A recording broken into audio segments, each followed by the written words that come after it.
That's right. It's that Thursday feeling. Everything's going right in our lives. What about you? There at home? Listen to the BGB's podcast. This is episode 55. One of your hosts, John Warren. Thank you so much to my forever co-host, Nikki Grayson, for filling in for me last week while I was in hospital.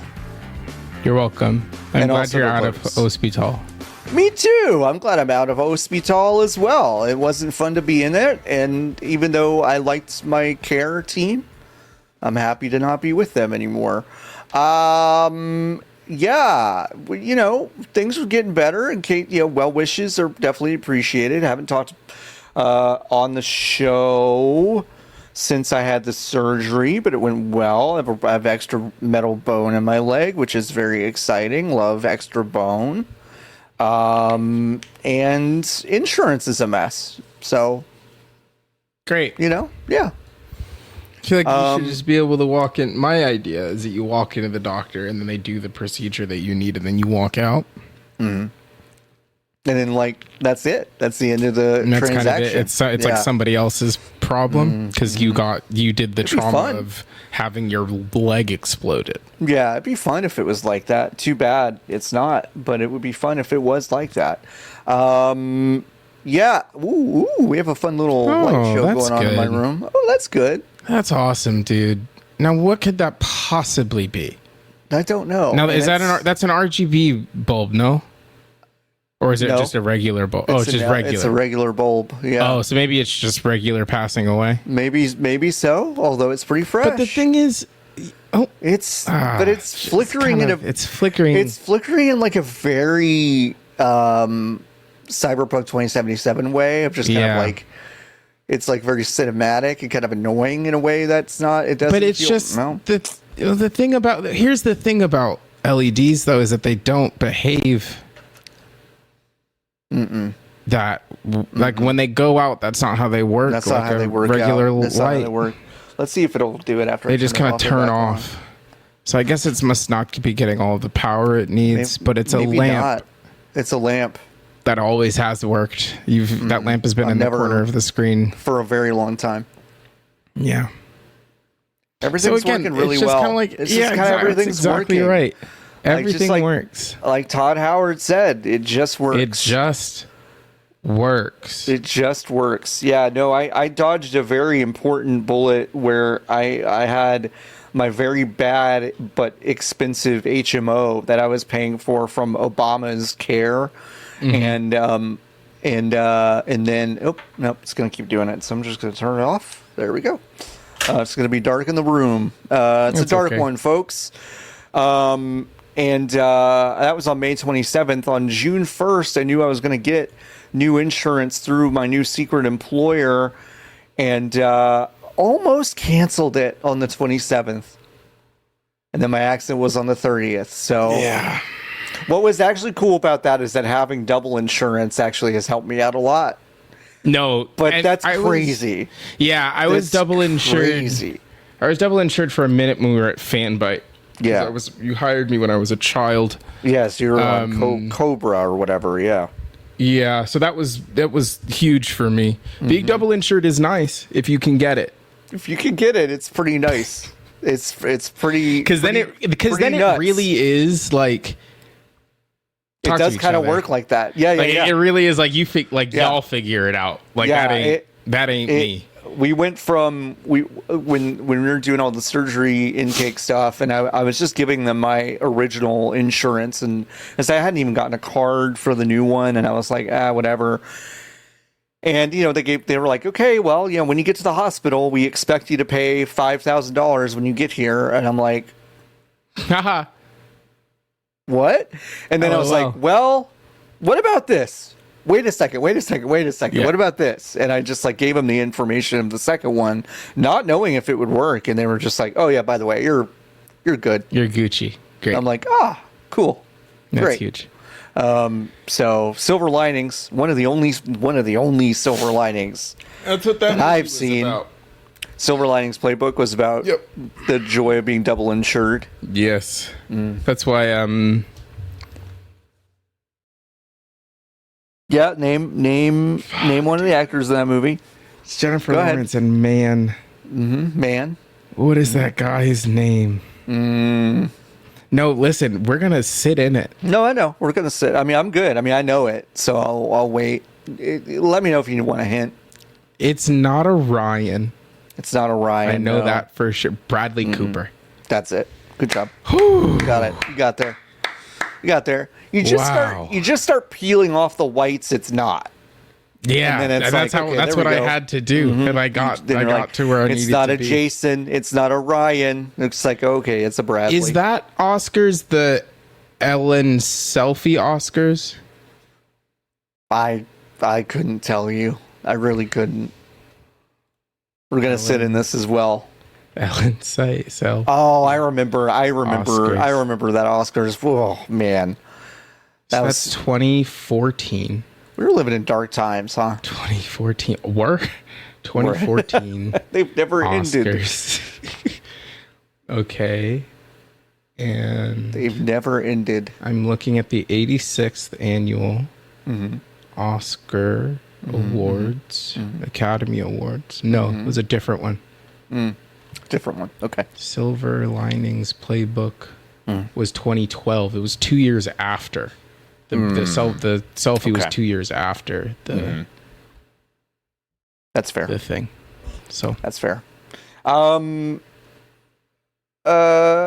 Nikki, Ann and I ordered Indian food last night, and we ordered 2 little naan. Yep.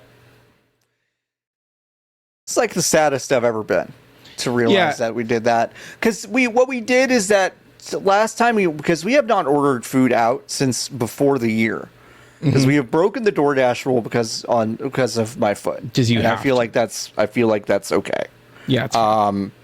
But we last time we did it, we ordered it around Christmas, and we ordered 8 orders of naan for 2 people. Yeah. And that was a Too many. cartoonishly absurd amount of naan to order. Yeah. But then we ordered 3 last night for the 2 of us. Much too little naan. Yeah. So it's probably 5 is the sweet It's probably spot. 5. Here's what I would argue. That's a failure on the part of the restaurant. You think they should see the order and go, no, wait a second? Like, what is AI for, right? Exactly. No, but seriously, like, is that what Agent Force is? Is that all of the fake bullshit that happens to Woody Harrelson and Matthew McConaughey, Yeah. where Matthew McConaughey has booked a restaurant in the rain, and then he says, well, if AI existed, then this wouldn't have happened to me. Motherfucker, what are you talking about? You sat out there. And I think the best ones, like, the I got voluntarily sat in the rain after I guess showed up and insisted that that's where my table was. That's where my table. What are you like? That makes no sense. But then the one that actually low-key made me angrier was the one where he was expecting to get indoor GPS to an airport gate. Yes. What are you talking about? What world do you live in? It's a straight line. Like airports are not hard to. They aren't hard to navigate. The signage could not be clearer. No, they are designed for illiterate people. Literally. So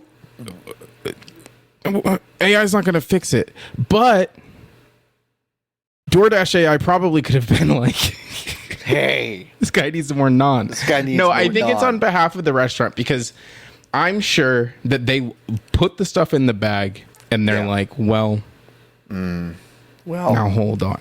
Now, wouldn't it have been nice for you if you were like, well, we only ordered 2 naan, right? But they gave us 5. That would have been nice, right? That would have because been nice. They knew that you had enough food for 5 naan. Even if they had secretly charged me more for the extra naan, for the naan, yeah, okay. You would have been like, "Thank you so much." I honestly think you should be able to go into specific restaurants and check a box that says like create rules and say, if I fucked up, you're allowed to correct. You're allowed to buffer add $7 worth of stuff if there's something that I forgot. Yeah, you're allowed to do that. Like on Instacart, if they're like, hey, do you want like corn or do you want like special corn? Is that allowed if we give you special corn instead of regular corn? Yeah, you should be able to do that. The dumbest one of those happened to us this past week when we ordered groceries, and we ordered an 18 count of eggs, and the Walmart person delivering it was like, oh, by the way, they're out of 18 eggs. And I sent them a message. I was like, okay, well, like, what other eggs they got? Yeah, you know, how many? What and other she numbers? Just goes of like, eggs? she goes like, oh, I'm really sorry, but the way it's set up, if it's not 18, No, that's not true. I can't. And I'm like, what? What? I'm just like, what are we talking about? Oh man, that's bad. tough. Nothing World's is bad. good. Nothing is good. World is a vampire. You know what else is what else is not good? Is a vampire. You know what else is not good? What? State of Bungie. Feels like it's not great. Marathon being delayed indefinitely. No timetable set. We already got good. That's what you want. We already got a soft delay from Helmet last week. Saying like, oh yeah, like can't wait till spring 2026. And everyone was like, dog, y'all said this game is going to be out in September. Do you know something we don't? Know that? And then only a couple days later, Bungie did officially announce on the 17th that they have moved it out of the September 23rd release window and into the great unknown. With absolutely no sense of what it is. They say, and we'll discuss, but they say they're working on upping the survival game, which makes the AI encounters more interesting. Yes, I could certainly see that was probably a need there. More rewarding runs. Yeah, like everything needed to feel more fun. Combat more tense and strategic. Yep, can definitely see that. Doubling down on the Marathon universe, including increased visual fidelity. Not sure if you needed that. More narrative environmental storytelling and a darker tone.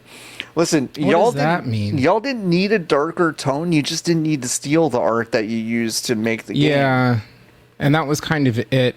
It also was kind of it. I also like if you take one step even further back. Yeah, we're not having this conversation, and the conversation is, wow, there's a new video game from Bungie coming out in September. If it is not an extraction shooter that nobody is going to kill, like the game is foundationally sick. 5 months is not going to sell more copies of this video game. No, it will just be more expensive and more give them more justification when they kill Bungie in June of 2026. They made a bet on a genre of game that would be available to them and popular by the time the release date came out, and it was a bad bet. It was a really bad bet, and I think a lot of people could have told them it was a really bad bet. This game's not coming out, and I want to be kind and clear and whatever, but Marathon is not coming out. This game's not going to. You don't think? No. So okay. I think this team is going to get mostly rebuilt, rerouted into other Sony projects by the end of the year.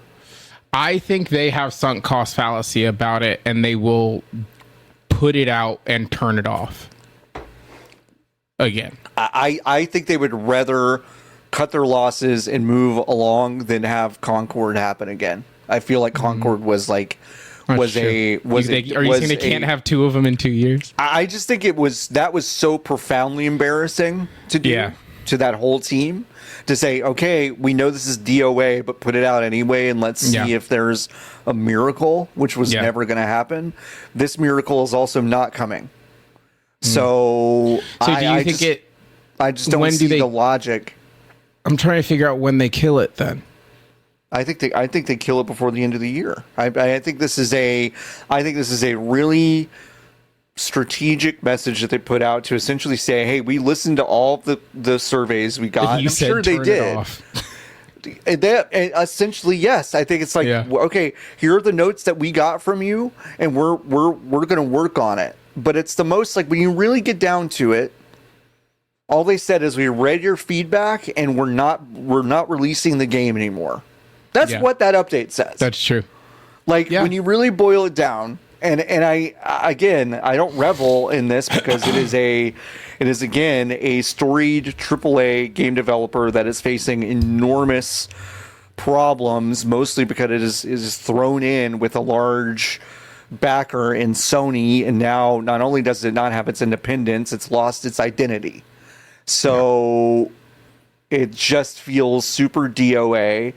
I'd love to be wrong. I'd love this to be a cool, like, rags to riches. But, like, the problem is, I think to your point, No Man's Sky coming out and getting this rehabilitation for free, that's a fucking one-off. I don't know if another group gets that kind of runway. It's also like so, and the genre makes sense. It's different, too. Right? Different. Exactly. It's so different. There is always going to be a person who is going to say, "I would like to walk around in space for the rest of my life." You know, 100%. Like that. Yeah. That person always exists. And every 9 months, that person is me. Like I go back to that game and I'm excited about it. Yeah. You know. So and like that for a multiplayer shooter, that person doesn't exist because another one comes out. I mean, I don't know. They fucked up, obviously. It just feels so. I feel like this in a lot of realms of my life right now. It is way easier than many people make things to do things. Yes. Like so much easier for the link to this, which is pulling a little bit out of my ass. But like, if you've watched the behavior of the Los Angeles Dodgers this week.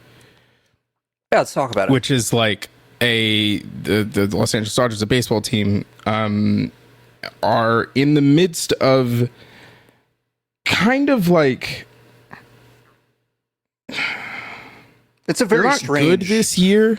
Yeah, which actually is more important, I think, to the rest of the story than it is otherwise, because I don't think that they're making decisions that they would not have made last calendar year, but those decisions are smoothed over when the city is united, like it was last year, mostly because we had the Kendrick album, and also because the team was so unbelievably good last year that any of the off the field stuff was kind of like, whatever. Shohei's gonna hit 50 home runs and steal 50 bases. Like, go fuck yourself. It's the best baseball team that's ever been constructed. And this year they're not good. So, they're not bad, but they're not world beaters. They're not running away with last. Yeah, like they were last year. Yeah. Which then invites more horseshit. So it started last week with Clayton Kershaw during the Pride game. He wrote a Bible verse on his fucking hat, and I'm pretty sure the verse is that man shall not lie with man, etc., or something. Question mark. It's not. I'll find it while you're talking. Is it? I think that only wear one kind of clothes. You can't wear only one kind of clothes. Is it? Is there a part in the Bible where Jesus is like, dude, hit a fat dinger? Maybe that's on me because I didn't read that part of the Bible where he talks about baseball. So essentially it says it is actually, in a way, it's cornier and stupider than any of those things. Great. Okay. It is the part of Genesis where God is like, my fucking bad. I'm sorry I flooded the world. Here's a rainbow. That's crazy. And so Kershaw is basically saying, like, the rainbow has been co-opted. Remember, it's part of God's covenant to us to never fuck up our world again, and it's not this other thing. So essentially, it's like, I knew it wasn't as explicit, yeah. But I knew it was just about it's sideways. Yeah. In any case, so that was last week, and they did a pretty good job of putting that under the rug because again, the team is not very good, so it doesn't matter. Right. And then obviously the city is under siege by the federal government. And the Dodgers have said nothing. Basically, every single team that is playing actively right now has said something, except for the Dodgers, which is insane for multiple reasons. But I'll bullet point the major two, which is like, it is one of the most Hispanic fan bases in the entirety of baseball. Unbelievably so, yes. And then also, if you look at the history of Dodger Stadium, it is the destruction of an explicitly Mexican neighborhood in this city that they were like, fuck them. We'll just dig the big hole and we'll put the stadium here. So like, it's violent in two ways. All of that happens. The Dodgers say nothing. Earlier in this week, again, they have a person do the anthem, which they do every single game for some reason because we're sick. And then she did it in Spanish, which the Dodgers were like, "Please don't do it in Spanish." And then she's like, "There's a video. There's a video of her in the box before the game, being told you cannot sing the song in Spanish." And she basically goes like, "Okay," and then she fucking does it anyway. Yeah, does it in Spanish. Awesome. Yeah. And then her representation, it's a he said, she said, but if you're believing the Dodgers on this, I think you're stupid. Stupid. But it's a he said, she said, where she's saying that they were like, you're banned from the building, and also your representation will never, like the team that represents you will never have an artist appear at Dodger Stadium ever again, which I 100% believe. And then the Dodgers are like, we never said that. Yeah. We would love to have her back, actually. Yeah. And then this morning, there were people on their way to work, and they were like, "So sure is a lot of vans going into Dodger Stadium at 8:45 in the morning." And then people looked closer, and they're like, "I think those are DHS and ICE vans." So their plan, the federal government's plan, was to use that as a staging location for raids that they were going to do further south in the area. There was a protest that sparked up immediately afterwards, which was delightful. And then the Dodgers put out this really mealy mouth thing that were like, ICE tried and we said no. Anyway, we have no other comment. It was just like, I said this, we said no, and then no, and there was nothing additional to that. Yeah. And then ICE was like, actually, we never tried. And it's like, gang, we're all here. We all can see the stuff that you're talking about. We saw the LAPD escort you out. Like, we saw that. So, which, by the way, I will never claim to be as naive as the thing I'm about to say. Sure. But there is something very, I don't know, not beautiful, because it's still really ugly, but there's something very funny and weird about these two structures of local police and ICE being like, yeah, you can't quite, none of them are doing it for the right reasons, but it's always just kind of like, you can't, we can't, you can't do what you're doing. No. And it's like, you're so close, baby girl. You're so close. So close. You're so close to understanding. You're so close to understanding. You're really close to getting what's going on. But they'll never get it. They're never going to get it. And then the little sprinkle on top of this, the Saison on this, is that they were like, okay, but we got to distract from all the stuff that we're doing. So Shohei, bro, you got 3 outs in you? Yeah. Can you got I don't know, dude, 25 pitches. Yeah. Can you throw that over 25 you're a middle reliever. Hey, can you close for us? Yeah. Now you're gonna do the beginning of the game. It's the first inning. But you got 25 tosses in you. And he was like, I guess. You're paying me how much? Sure. Yeah, I guess I can't say no. You helped keep me out of federal prison, allegedly. Allegedly. So all of this is to say, right? To bring it back, it is unbelievably. It would have been easier and engendered more praise and celebration if Sony was just like, hey, just go make you know what you've been making for a million fucking years? A really live service game that has really good first person shooters, and also a live service game that people are increasingly giving less of a shit about. You know how you got there? You made a really good first person shooter single player experience with a pretty tight multiplayer experience also on the side. We have more money than Jesus Christ. We're Sony Computer Entertainment. We make we have guys whose job we have so much money. We have guys whose job it is to make MP3 players. It's 2025. It's 2025. Do you know how much money you have to have that level of excess? We're fine. Also, crucially, the series of games that y'all got on the map for, is dead. They're getting fucked up so bad by our biggest competitor, that it's essentially dead. It's basically dead. So but people don't want it to be dead. What an interesting opportunity we could have here. Interesting. It's almost like we could say the guys who made Halo made another Halo. And instead they said, listen. Nah. The worst people on Twitch like Escape from Tarkov. Do you understand how many people watch Tarkov on Twitch? We should we build the whole game out of it. It's fucking crazy to think about people like, a fucking, a label going out scouting, and someone's like, okay, what games should we make? I'm gonna go watch all these people on Twitch, and just like getting on any of those channels that play fucking Tarkov or anything like that, and going like, this is actually the way. I think this is the way, and this is the way forward. This is wholly representative of the average person who walks into Target to go buy a video game. Yep. What are you saying? Yeah. Goofy. And then I need to link it Please. back. The link here for the Dodgers bit of the story, right, is that it's like, it would be so much easier if they decided to take what is increasingly the popular stance of, hey, we think it sucks that this is happening. Yeah, we think it sucks that our neighbor's being kidnapped. Yeah. The people like, we think it sucks. That's increasingly, that's the moderate opinion.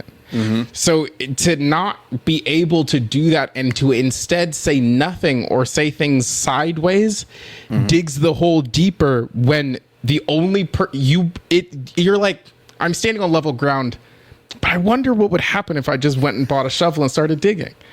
Like, what would happen if I did that? And then every single person in charge is dedicated to saying what's at the middle of the earth.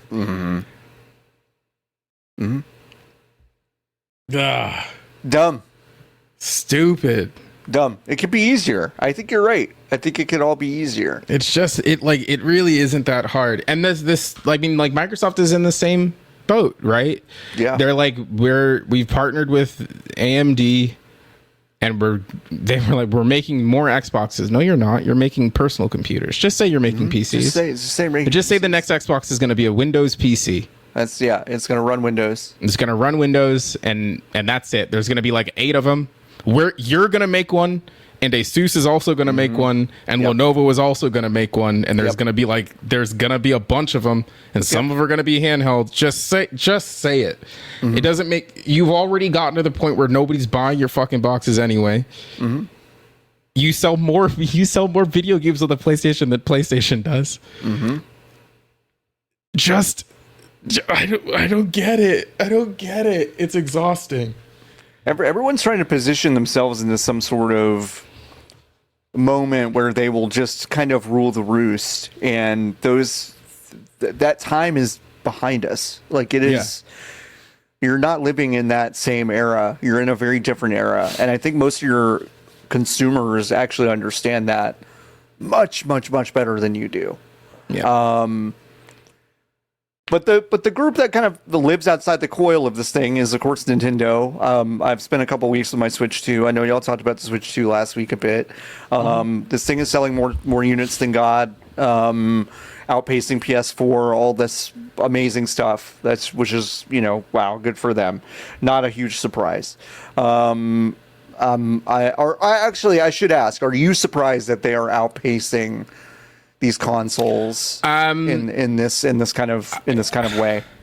I think if you told me beforehand, if you told me when in the week after the Direct, when the tariffs happened, I would have said there's no shot.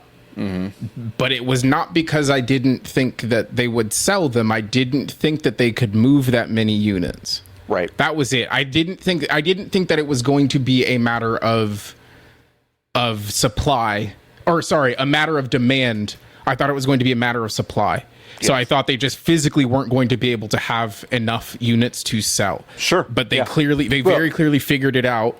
Yeah, I was about to say, I think that was a very specific choice on their part to kind of make it seem like it was going to, I don't know. Yeah. It's like, okay, all right. They clearly had the supply. So many here. Yep. They had more than I think people thought they did here, like way more. And you were one of the only people who was, I think, consistently saying like these are just in fucking warehouses. They were just here, but like I did not think that they had as many here as they very clearly do. Yeah. Like I'm sure on tomorrow, if you wanted to, it seems like they're dropping them weekly. Like it feels like if you wanted to go buy one and you don't have one, you could walk up to Best Buy tomorrow and you would probably be able to get one. Within 7 days, you will have an opportunity to get this. Yes. Yeah. So no, deeply not surprised. It's hard for the Wii U to get killed more. But it is staggering how bad they did on that one, though. Unbelievable how bad they fucked up. That it took them like 8 days a week to sell a quarter of the total number of of like that. That part is like, oh boy, did they fuck up? Like that would have killed any if it wasn't Nintendo and the one before that wasn't the Wii. Was it Gangbusters? Right. That would have been it. Yeah. It almost feels like an aberration in more ways than one. Like I don't have fond memories of the Wii U, and I think it was marketed terribly, and it was a misstep in terms of like what to do next. But it almost seems strange that it was real, actually that big of a disaster, and that real. It doesn't. It was a disaster. Yeah. Like unmitigated. And I think the further, like to your point, the further we get from it, I think the more it is like, holy shit, they fucked up.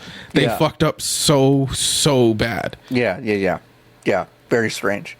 It would be like trading away like kind of like really good integral roster pieces after winning the championship in the bubble so you could get Russell Westbrook. Yeah.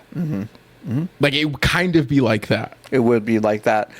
Well, you'll never have to worry about that again because the buses won't own the Lakers anymore. God, thank fucking thank God. Thank God the Lakers are gonna get a cash injection that they. I am so happy these broke white people are out from the ownership position of the Los Angeles Lakers. I hear what you're saying. It's finally some fucking money. I hear what you're saying at home. What are you talking about? The Lakers just sold for, I don't know. I can't read our basketball chat anymore, but I read a thing earlier that was like the total number is 6.2 billion. Oh, I read 10. And the team is worth 10 billion. Oh, maybe that's I think the purchase price was 6 billion. And it's worth 10 billion. Okay. But I think but I could be deeply wrong.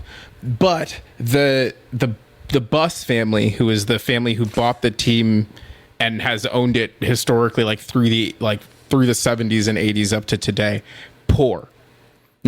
obviously not poor, but did a poor ownership group in the land of professional sports. Yes. They didn't do anything else other than own the Lakers, which is not good for money. It's not It's also not normal in 2025 for that to be the case. Sure. Because you spend so much. Now, would I like to return to something like that? Maybe, where everyone's just actually singularly focused on the sports franchise that they own. That would be That would be nice. However, that's not where we're at. So they sold the Bus family sold the Lakers to the guy that owns the Dodgers, the core chunk of the Dodgers, for $6 billion American dollars. So we'll finally have some money. I think we can probably get Luka Doncic this year. Maybe so. Fingers crossed for you. I hope you can. So one of the interesting stories that came out this week, actually, the day we recorded, is that a lot of third-party developers are reporting much lower sales than expected on the Switch 2, with the notable exception of Cyberpunk 2077, which we will talk about later in the episode. Nikki, your hand is raised. Go ahead. This is a non-story, John. Okay. Here's why. Why. Okay. Here's why. Okay. I agree, and I'm going to let you walk. Okay. These games are old. Okay, that's all I want to talk about. That's all I'm saying. It's this was reported. It's reported as a big thing, but I want everyone to realize that one, most people buy the Nintendo console to play the Nintendo games. 2, the Switch 1 was the worst place to play any multi-platform game in the world last generation. It would have been better to have played a game on your cell phone. That is, in many cases, not an exaggeration. Resident Evil runs on the iPhone. It did not run on the Switch. Minecraft runs better on your iPad than it does on the Nintendo Switch. Okay, so like straight up. Yeah. So that's the worst place to do that. Also, yes, most of the third-party games that were launched on Switch 2 day one were old. People had already played them. They're not waiting for a Switch 2 to come out to experience Hitman. They're just not. The idea that, and again, it's a combination of no one is able to think about being not themselves, and then basing decisions that you make business wise off of that inability to imagine a guy. The idea that there is a person on this planet. When did Hitman come out? Like World of Assassination or like Hitman? Hitman 1 came out in 2016. Correct. The idea that there is a person on God's green earth who has seen Hitman and been like, there's no way for me to play it. Where am I going to go? I've got to wait for the Nintendo machine to come out so I can play it. That person's not real. Yeah. Those third-party games basically existed day one for the unbelievably small sliver of purchasers of the Switch 2 who are only they're only Nintendo people. Yes. And they go, well, what else I got? Yes, while I'm in the Best Buy. While I'm in the Best Buy, while I'm looking at while I'm redeeming my Mario Kart World code, what else is on this thing? And then they go, and that sliver is a sliver of a sliver of a sliver. That's not going to make a dent in anyone's thing. Now, granted, it may spook some of these people into thinking about putting their newer stuff on the machine. And I want to say, yes, this thing is going to look worse than your PS5s or your high-end PCs or whatever, but this is a decent piece of hardware. I think it's going to run a lot of current gen stuff pretty well. Yes, once new video games start to come out for it that people have not already played or been playing in some capacity for 9 years. Comes out. Yeah. In the time between Cyberpunk 2077 came out the first time and when it came out on the Switch 2, the rest of lockdown happened.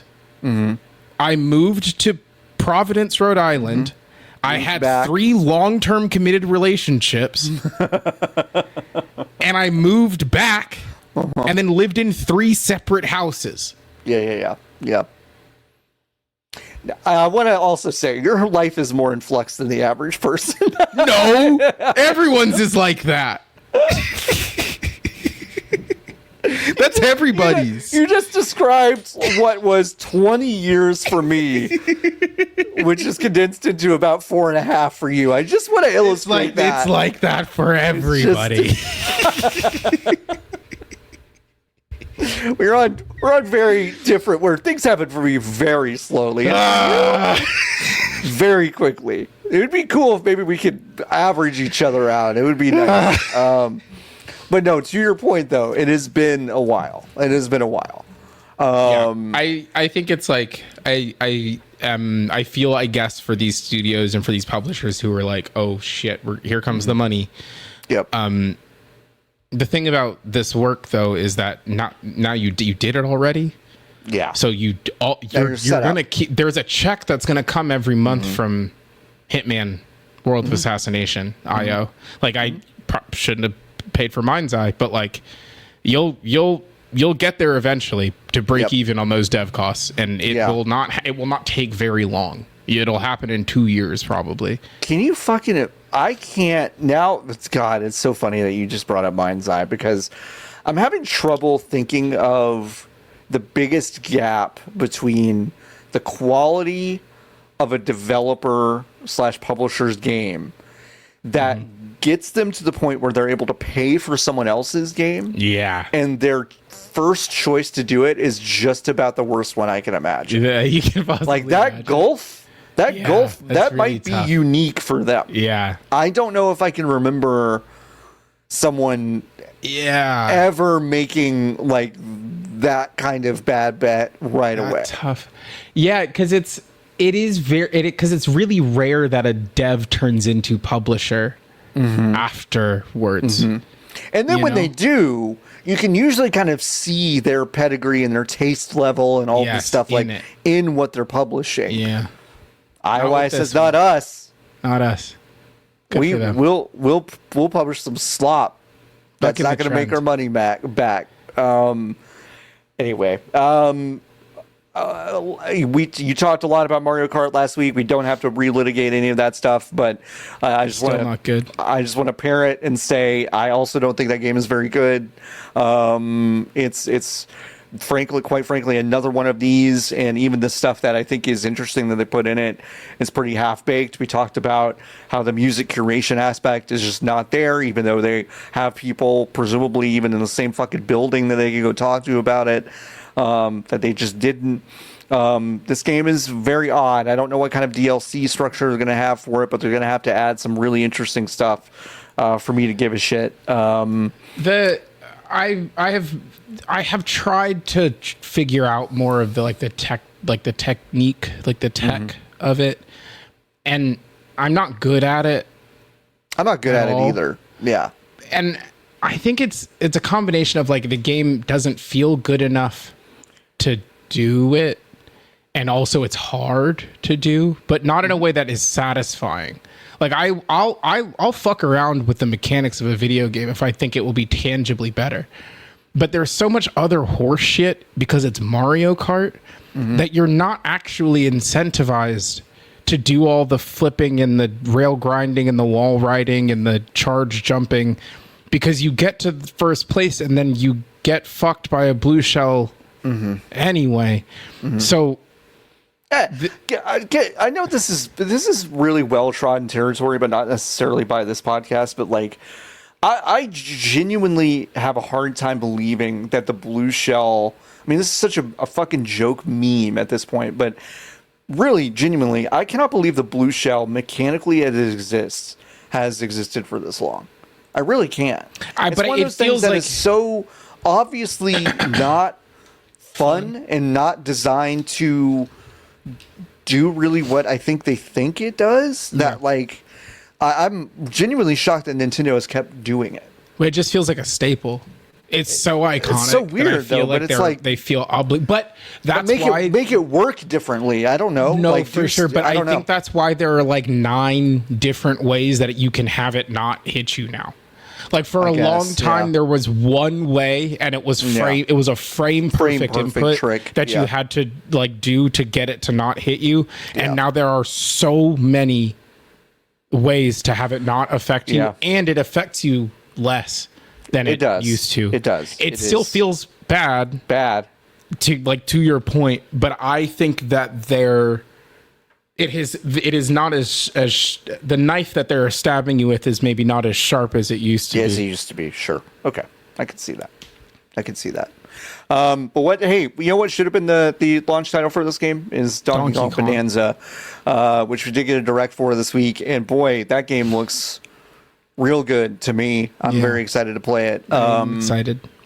It's not a huge surprise. I think a lot of people figured that there was something up with the little rock guy that was on. I miss the rock guy. I do miss the rock guy. You will start with rock guy that keeps Pauline. As rock guy, but now rock guy. I don't want her talking the whole time. Yeah. No. Now we know that I don't mean that. Baby Pauline is the little creature that's going to be on your shoulder the whole time. She wants to get to the surface, become a singer. You're underground. You got to go way deep to basically get back to the surface. You're Donkey Kong, whatever. You can mess with his fur. You can mess with his clothes. It just looks like this big, beautiful, kind of pseudo open world, open area. Lots of really interesting places to go. everything is underground, but it's this cool kind of, layered experience where you've got these skyboxes anyway, so it's not necessarily like you're always looking like you're in a cavern. Destructive environments look cool. They get even weirder than I expected them to be, because you can now throw like sand, like wet sand onto each other to build structures, basically. Yeah, which is really cool. So there's just a lot going on in this game. Nikki, what did you also think of what you saw? I'm Bonanza? Amped about it. I think that something that I am legitimately curious about, again, because of, I think this Mario game is further out than we think it is. Yeah, maybe. Yeah. Because I think, and not even from a is it done perspective, but I wonder if they are wrapping and they're like, all right, onto the shelf. It goes. Yeah, because they're doing that. Very clearly they're doing it. Yeah. And I'm only saying that because this one, it looks so deep and so mechanically complex, and it looks like it has a lot of ideas, that I do wonder if they are going to say, okay, we're going to put this video game out, and then we do have to give it a lot of breathing room before we put out the game with Mario on it. Yeah. I'm excited. I liked Donkey Kong 64 when I was a child because I was stupid. It's a bad game. It's a bad video game. I know. Yeah. And then otherwise, the only other Donkey Kong game I think I've ever put real time into is Donkey Konga, which is not related to this basically at all. Perhaps controversially, I will say, like, the level design and music of the country games and Tropical Freeze, and those side scrollers, like, has for a very long time covered for the fact that I think the vibes and overall, like, ideology of that series are fucking stupid and, like, not very interesting to me. Yeah, no, I at no point was I, like, clamoring to play a Donkey Kong game. I know there are people that were, but it's like, this is a, like, call it what you want, maybe this kind of broad Mario-fication of Donkey Kong. Oh, yeah, they've just done a reboot they've just done a reboot, and they've made it feel more like Nintendo than Rare, although it seems like they've also brought over a lot of the musical footprint that Rare made, which is really smart, because that's something that they absolutely crushed. As well as, like, some things like Rambi and some of the little characters and side characters. Like, I think they did a great job, but aesthetically and vibes-wise, I don't think Rare did something that I really gave a shit about. So the Mario-fication of Donkey Kong back into the fold, which is kind of what it feels like they did, is like recapturing the character and re-owning it, I think works. I think that looks really good. I think I'm much more excited about this game than I even expected to be after I saw kind of how mechanically dense it appears to be. We don't know who made this game yet. We won't. But to maybe to Nikki's point, though, like, did some of the Mario team make this game? Like, yeah, I think it. It's like, I do think it has to be EPD1, which is Is that, or is EPD 3 the Mario team? Mario Nintendo Studios. Time to look it up. Yeah, shit. EPD. Okay,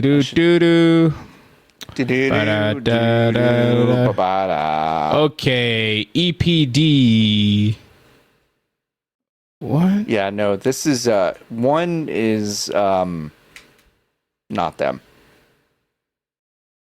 Really? I don't think so. Okay, well, why does it fucking say? Why did it start with 2? I wish we knew stuff about video games. Nintendo. Who made Mario Odyssey? I don't understand. I don't get it. I don't understand. Okay, wait. No, we're going to get to the fucking bottom of it. EPD 3 is Zelda. Yeah. In 2023, They did a reorg. There is no longer EPD1.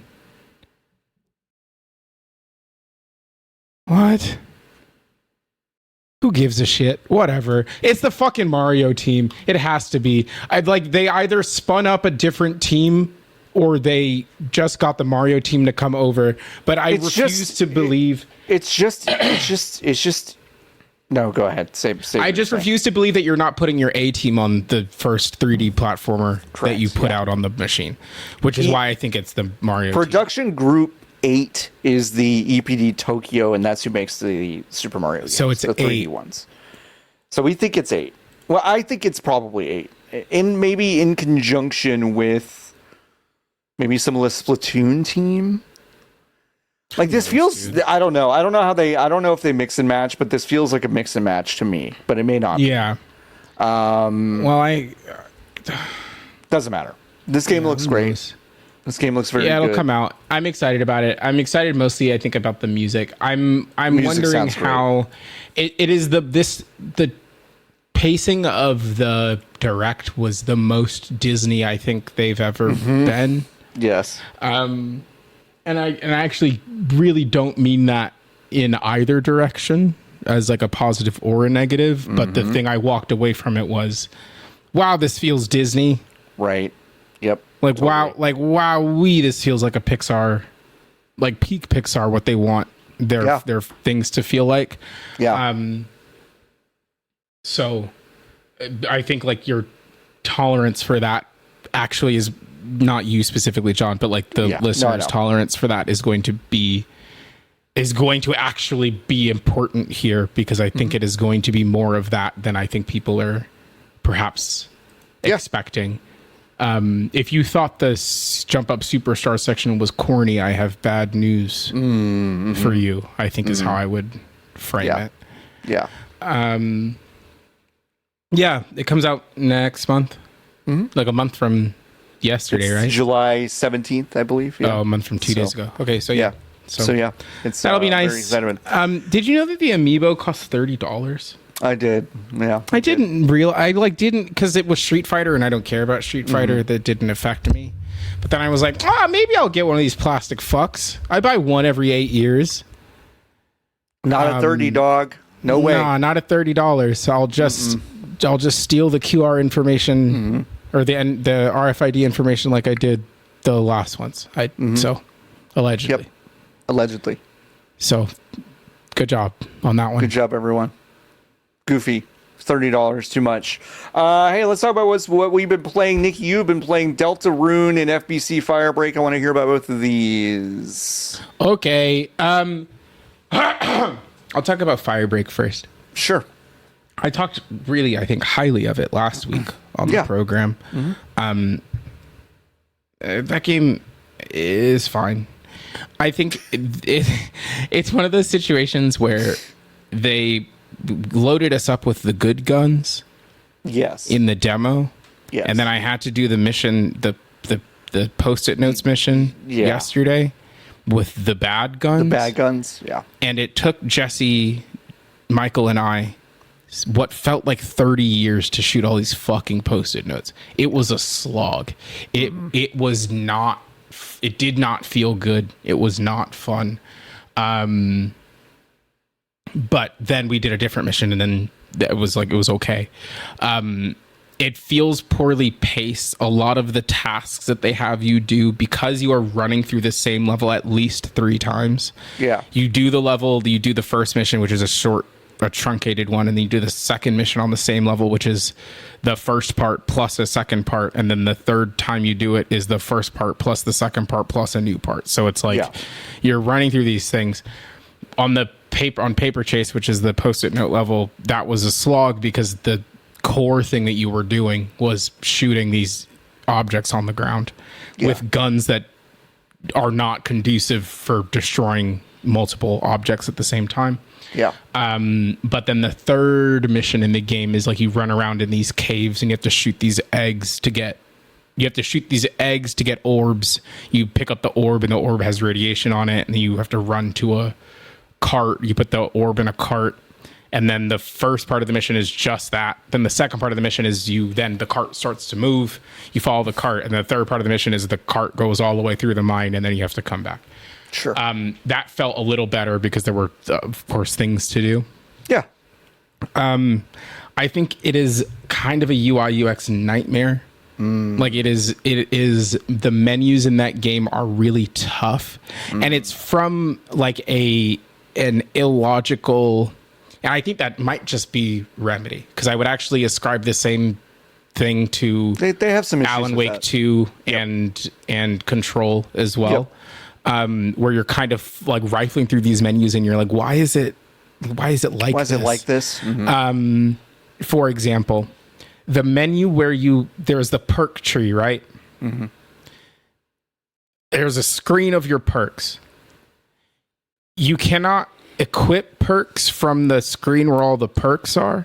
You have to go out of the screen where you unlock the perks to then go into your loadout to then equip the perks. In that screen, you can't unlock perks either. So you have to go out to the other perk screen to then unlock the perk to then go back. And then come back.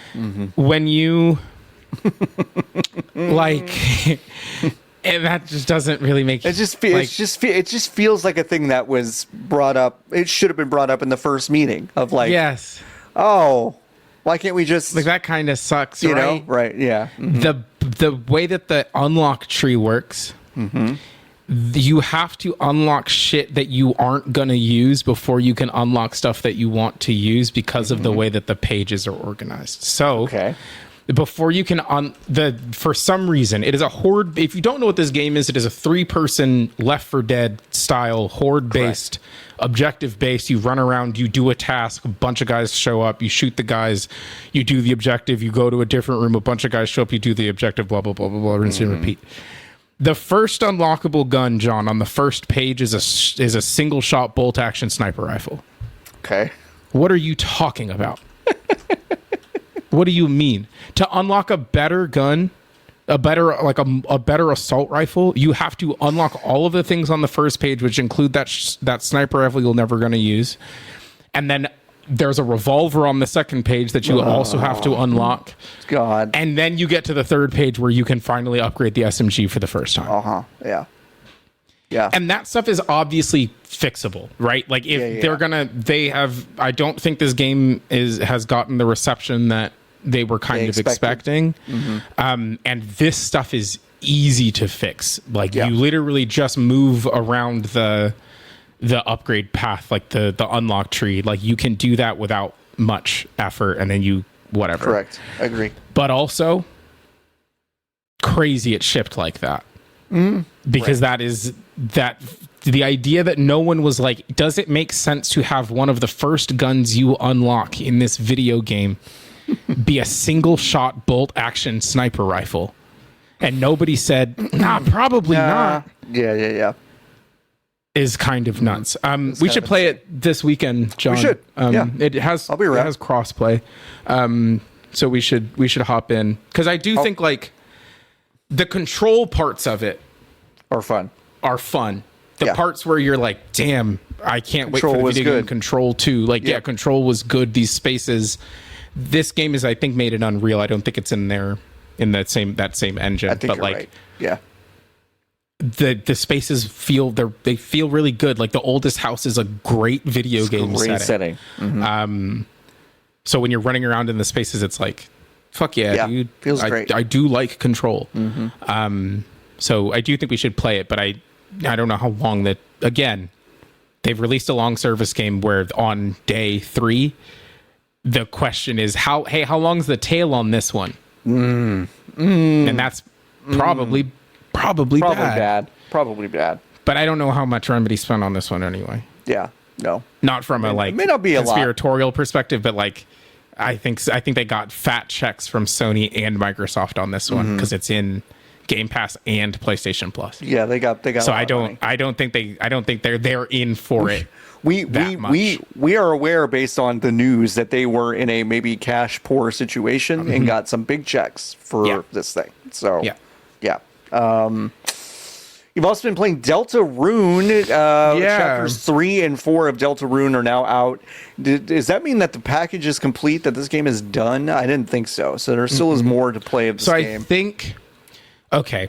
John, what do you know about the video game Deltarune? Very little. It's a riff on... Okay. Obviously, it's a riff on Undertale. Did you play Undertale?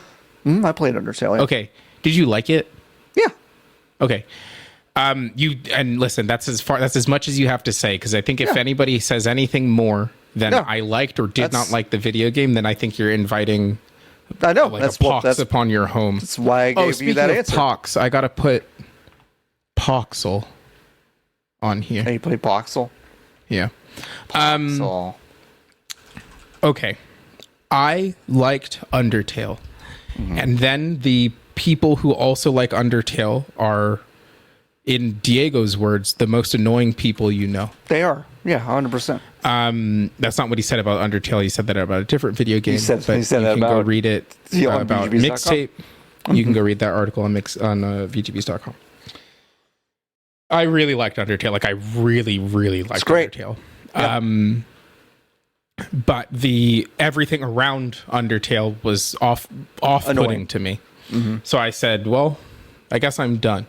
Then I saw that Deltarune was coming out, and I'm illiterate, John. I didn't realize that it is just anagram. The word under. It's just an anagram. Yeah. So I didn't. That like went straight over my fucking head. And then I was like, it's cool that Toby's making another game.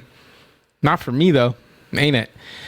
And then I heard that it was someone was I was somewhere, and someone was like, "Have you played this?" And I said, "No, I don't know what it is." And they were like, "Oh, it's just more Undertale." And I was like, "What does that mean? Yeah. What do you mean it's more Undertale?"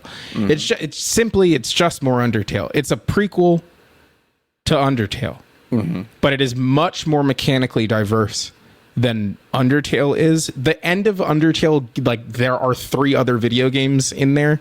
Yes. The way that these chapters work is that each one of the chapters is a little different video game through the lens of a turn-based action game. That makes sense. The gimmick for the second one is that you play, for episode 2, is that you play Punch-Out for a while. Great. The last boss fight is just you do Punch-Out. Like, you do turn-based combat, and then there's a Punch-Out phase. It's amazing. Delightful. Sure. And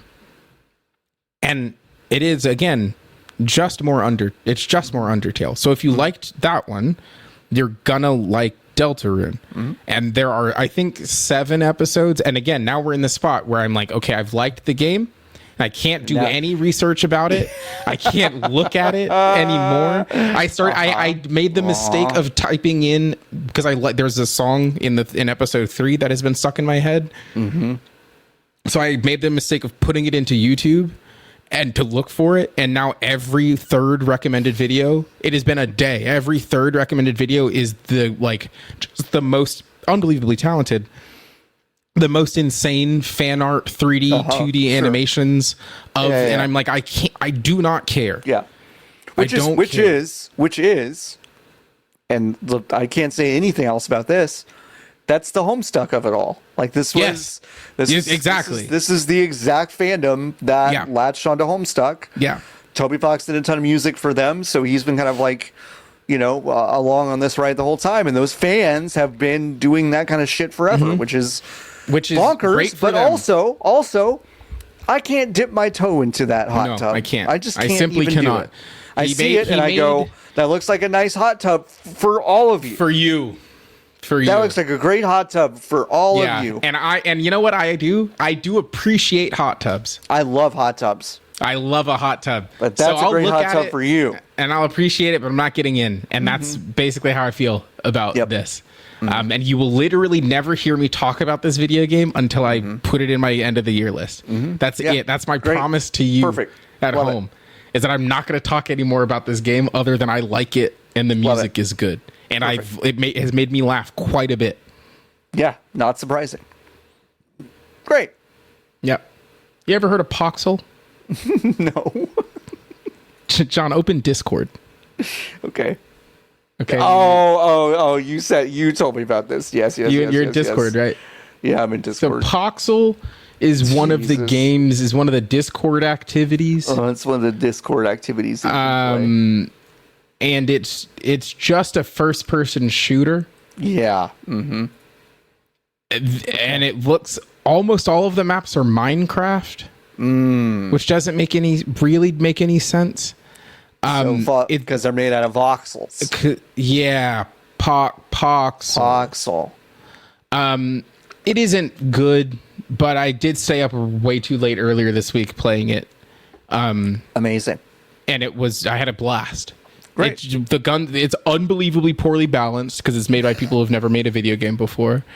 The op just kills you regardless of where you get hit. Sometimes it just doesn't, and then you're like, oh, okay. The game doesn't support kill trading, so you can hit another person, but if that bullet goes in you first, your bullet goes away, so they don't die. That's amazing.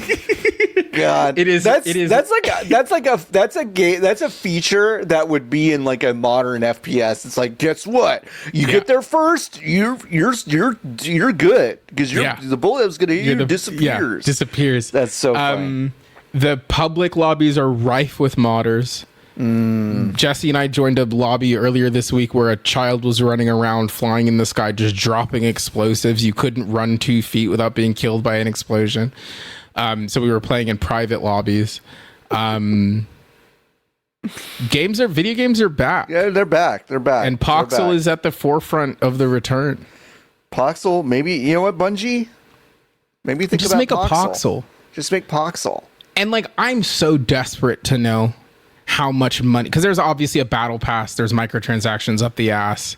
Ugh. I am desperate to know what their revenue is like. Me too. Yeah. Did they pay to get into Discord, or did Discord pay them? Probably Discord paid them, right? Probably. That's crazy. Probably. Yeah. That's crazy. Yeah. And then their Discord, I'm sure, is taking 20% off of every microtransaction. But then, like, if every single person who has Discord has access to this, nobody's using it because nobody uses the Discord activities because they're a fucking joke. Because they're, yeah. But, like... But even a sliver of them. Exactly. Even if they did. Even a tenth like of 1% of all of the people on Discord... That must be the algebra then. I mean, it's like, that's fucking easy. That's fucking easy for them to go, let's write, I don't know, spitballing here. Let's write a 100K check. And then like, if we have a good week, we're good. That's it. And that's fine. We gotta stop this, dude. I know.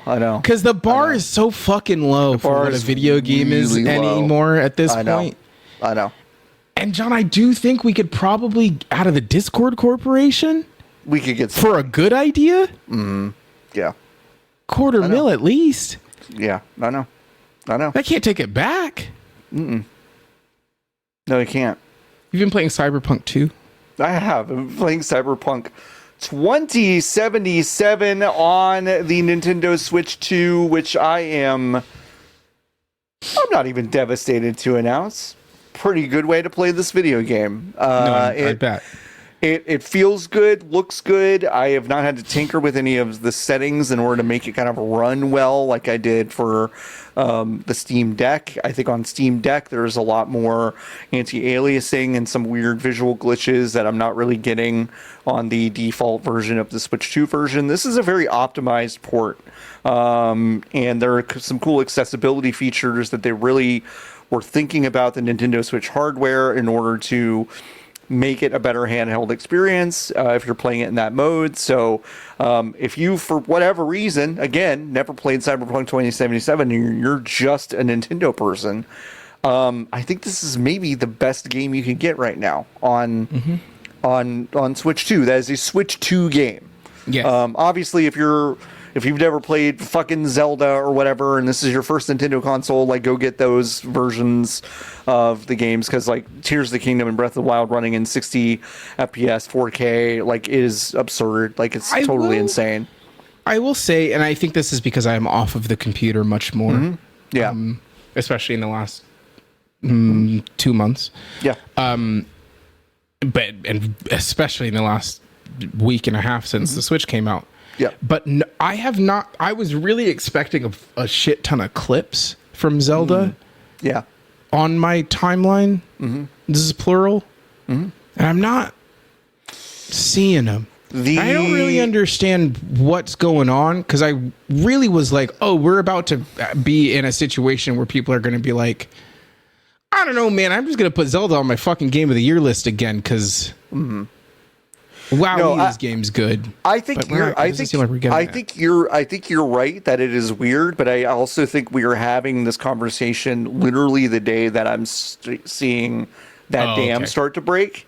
Which is apparently there is a bug where now you can share your blueprint plans with other people directly. So like if someone has like an insane build of something, you can just basically like zap it to them. It goes into the game and whatever.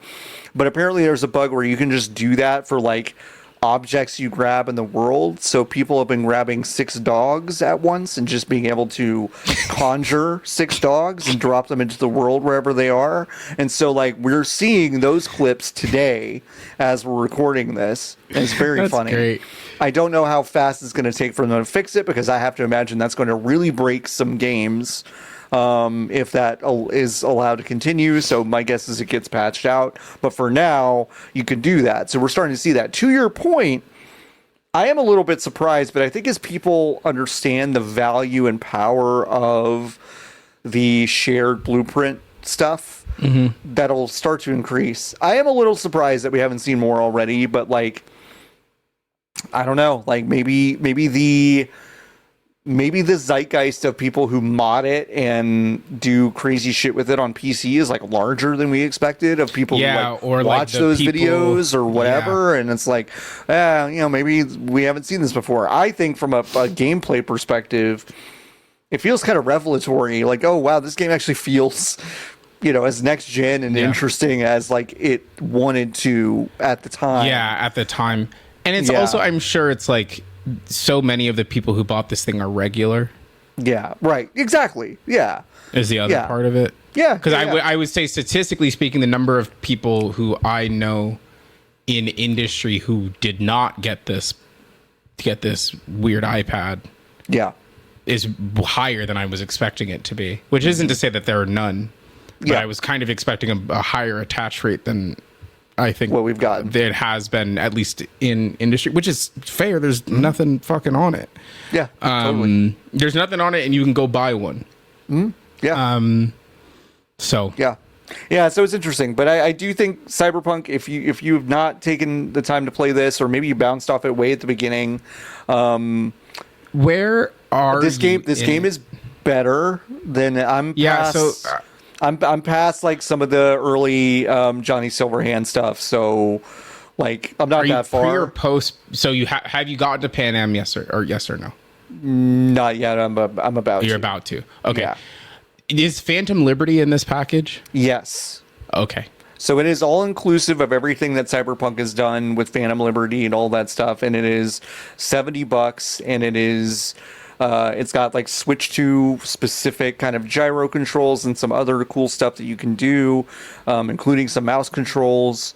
And it looks good. It looks like it's running on a PS5 if you could crank it down a setting. It's like I don't know how else to describe it, but it looks and runs well in a way that I think I was surprised by. And this game is much better than it was 5 years ago. I know you've heard that before, but it's like this is a game that still has some writing and some quest design issues, but you do see more of CD Projekt Red's Witcher 3 pedigree in this final version of the game than you certainly did when this game first came out. Yeah. So, get it. I don't know. I'm all right. No, that's fine. I think I'm good. You've played a lot more of that game than I think most people have. Hey, let's go to Hive questions. If you want to ask us a Hive question, you go to vgbs.com/join. Join the Hive. You can go to our Hive section in our Discord and ask us questions every single week. Let's start by asking this question Papa Bear Zach asks. Which is more likely to have some butthead try to pitch a revival? Ouya or Quibi?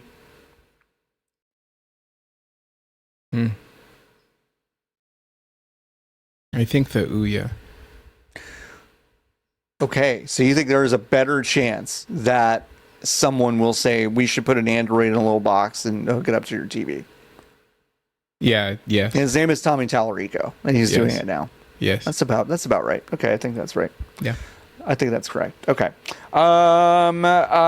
Craze asks, now that we have mouse controls, what PC game revival on Switch 2 will most freak out Nintendo fans? Have you used those?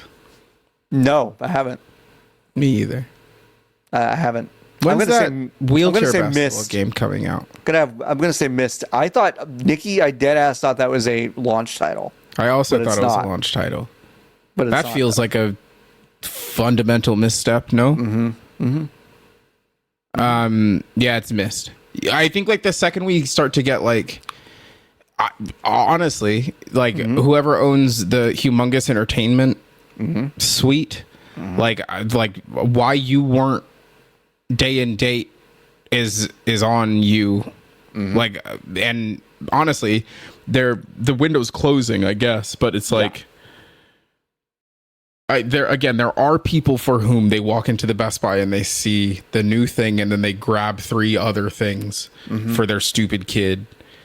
Like, I really don't understand why there aren't more point and click ports on this thing, but I'm sure they'll come. They'll come. Yeah, I mean, because like the Riven remaster thing that they just did, like it would look great on Switch 2. You can do a little point and click. Yeah, whatever. Beard Dragoon asks, if you had to eat at a restaurant owned and operated by the party members of a video game, which would you choose? You cannot choose games that are specifically food related. Okay, so they have to be not annoying. Sure. Well, sorry, is it to have dinner with or run a restaurant? I think it's like to go to the restaurant that is run by them. Go to the restaurant run, but oh boy. Yeah. Who do I trust with food So it's safety? a bear situation where like, you know, someone's at the front of the house, someone's at the back of the house, or the chefs. Yeah. Oh, do you have an answer for this one? I do. It's Final Fantasy IX. I'm cheating a little bit because Quina is a chef in the game, but you don't really get to interact with that much at all. So like, you know, they would cook, but like you would also have, VB front of the house. Maybe Amarant is like a bouncer because he's huge and just this, whatever. I can imagine like Aiko being like a annoying server that everyone wishes that they don't get.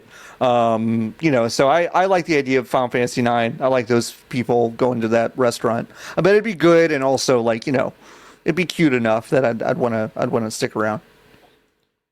And the decor would be great. I think like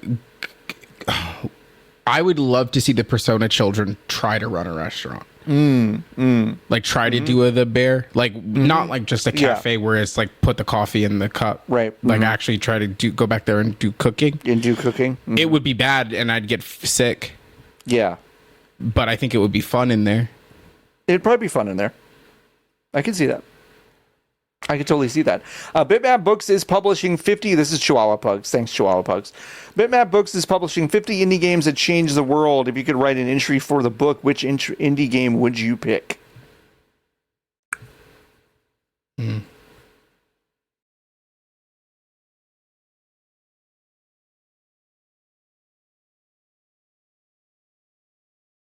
Damn, so do you think Jordan's going to cut that part out? Or do you think he's going to leave the it? silence? Probably. Yeah, do you think he's going to leave? He's going to leave it. I really hope he leaves it in. 119. I really hope he leaves it in.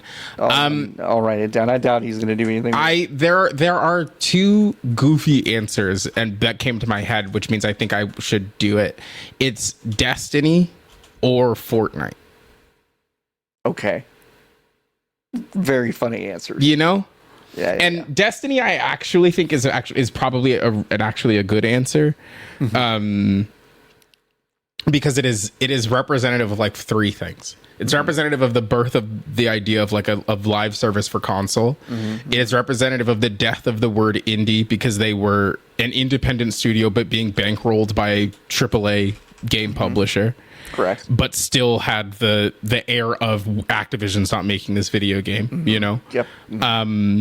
And C, it has had such an unbelievable roller coaster of a life that I think that would just be an interesting section in a book.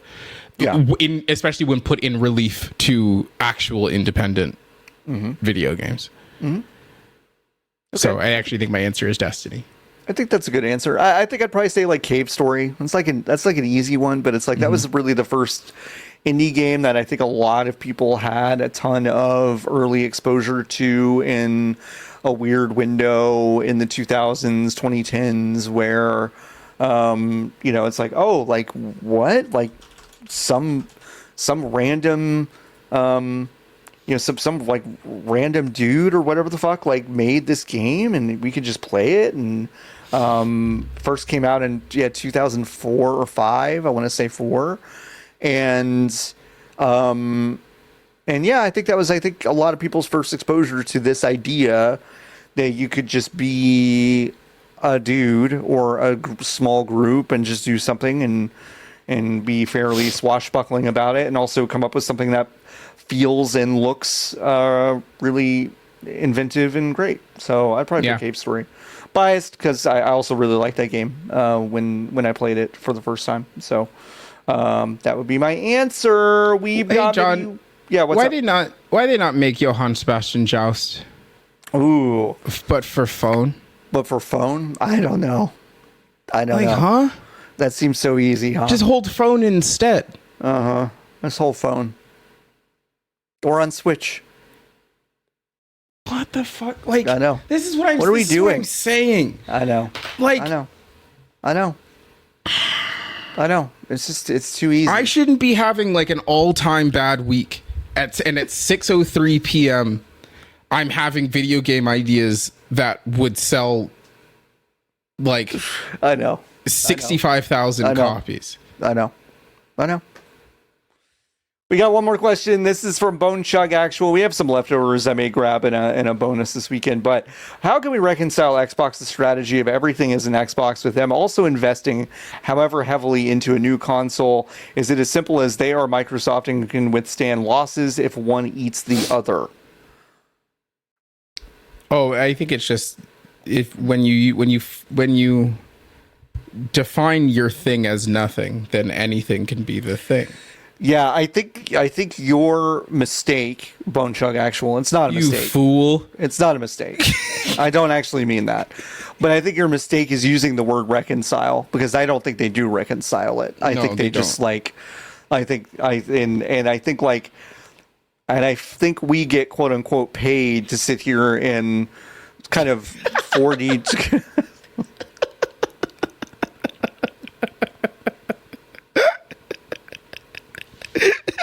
Why did I say that? It's just like it's so mean, but like for who? Who is it mean to? It's mean to like I don't know. Oh man, it is funny that I reflexively finger quoted that. It is pretty funny. That's funny. Fuck.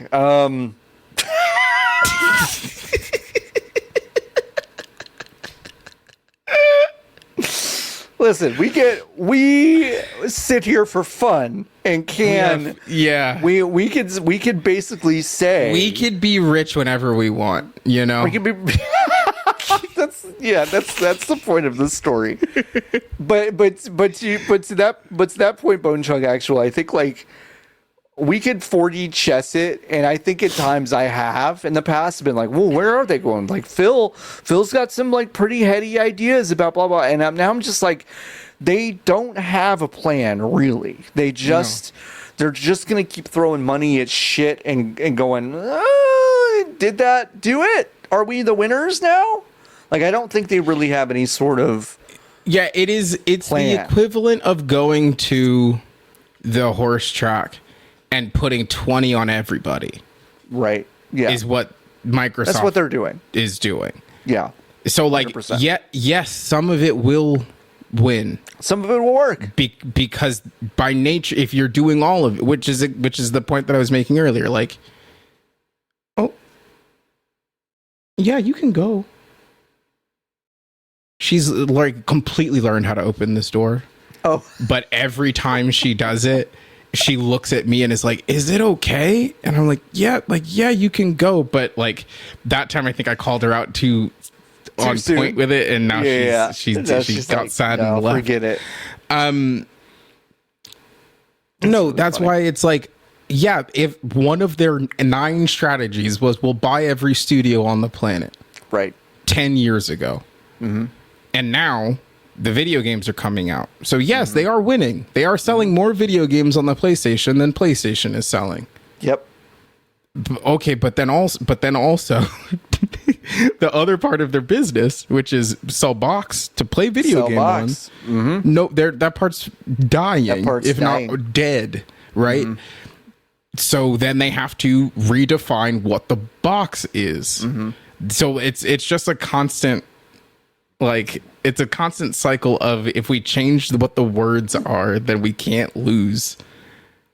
It doesn't matter bet that on every horse. Listen, it doesn't fucking matter. The hardware doesn't fucking matter. Yeah.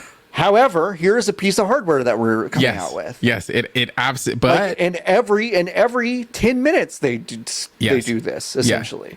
They go, everything is an Xbox. However, we'd love it if you'd buy this one. they're gonna have like 26 is, I'm sure, going to be a weird year for them. That Halo is going to come out, Yeah. Fable is going to come out, and then I think there's going to be a lull for them. And then they're going to say, actually, well, the software doesn't matter. If you look at our library, what we actually want you to do is to subscribe to Game Pass, because we have this huge library of pre-existing titles that you really can access at any given time. And now that we have a handheld, you can access them on the go. Like that's all it is. It's just like they have set up excuses for themselves as to why one part of the two-part business is not working. They have an explanation for why every single path of the dominoes might fall. Yeah. And it always feels like they're just going to come out with, it's like, oh no, like this was the plan all along. And really the plan seems to be just very nebulous and, do whatever. Which is fine. It's fine. It's fine. It's fine. I kind of wish Phil had not spent years kind of acting, and maybe this is our fault, the royal we of games media of kind of being like, he's got a plan. It's like, but I don't know if he does. I would wager that he did pre-pandemic. Yeah, and now it's kind of blown up I would actually wager that he really did have a plan pre-pandemic. The pandemic happened, and then shit hit the fan. Like shit hit the fan for them specifically so badly. Yep. That they're like, when the bottom fell out, the bottom quote unquote fell out, quote unquote, and nobody's spending money on video games anymore, quote unquote, right. Quote unquote, fell out after the pandemic. It hit them harder. Yeah. And I don't know. Yeah, I don't know. Weird. I don't know. I've been thinking a lot, and then we can leave. I've just been thinking a lot about, there's this commercial that Ford is running during the finals, where they're like, damn, you ever heard of American cars? We've been American the whole time, actually, and we never took any money from the government, which isn't true. But like, they're like, we didn't take any money from the government. And I'm the analog of that kind of like posturing, being like, oh yeah, we were definitely on death's door, but now everything is fine. And it's like, well, no, gang, like, Is everything okay? Is everything fine? Yeah. Is everything fine for you, or do you just want me to believe that everything is fine for you? Because that's what it really feels like. Because it feels like the steel from your car comes from Mexico and not America, and that doesn't really solve the problem of your car being made out of steel. No. And for Microsoft, it seems like your video games are made to run on boxes that you don't make or sell anymore. Right. So how are you gonna make money on it? I don't get it. But they do. Yeah, they absolutely do. They totally get it. Satya and Phil sit down and have a 6-hour meeting every single day. where they just hash out. And a lot of the time, honestly, it's pretty masturbatory, not like literally, but it's just them congratulating themselves on how good they have it. Yeah. And how locked down the plan is. Yeah. And sometimes they'll call Herman Hulst, and sometimes they call Sean Layden. He doesn't even work there anymore. They call him. Work there. And they say, don't we have it so made? Aren't things so good for us? And they all say yes. Yeah. Another day here at Microsoft. Hey, listen, we have no new reviews, but if you want to leave us a 5-star review, you can have it read right on the show. So leave us a 5-star review, write some good words. I'll read it on the show. Thank you so much for joining the Hive, folks. VGBs.com/join once again. You can go to makeyouthink.club to get Nikki's newsletter. It's amazing. It's coming back this week. It's coming back this week. Thank goodness. I love it. You will too. I believe it. I believe you will love it. You should get it. Nikki, you have anything else to plug? Nah, I don't do anything. No. Okay. I don't.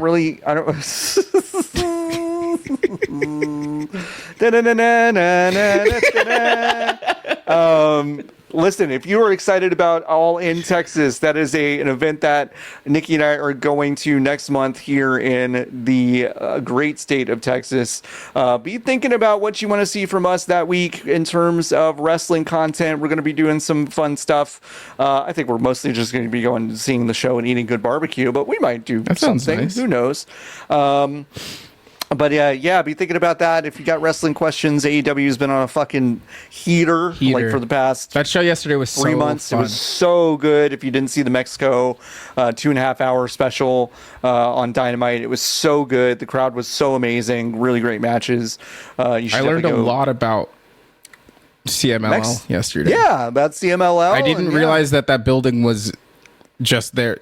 That's just where they do it. They don't go anywhere. They just do it in there. That's WWE sick. can't go in there. They can't get in there. That's cool as hell. Pretty cool. So AEW is on a heater.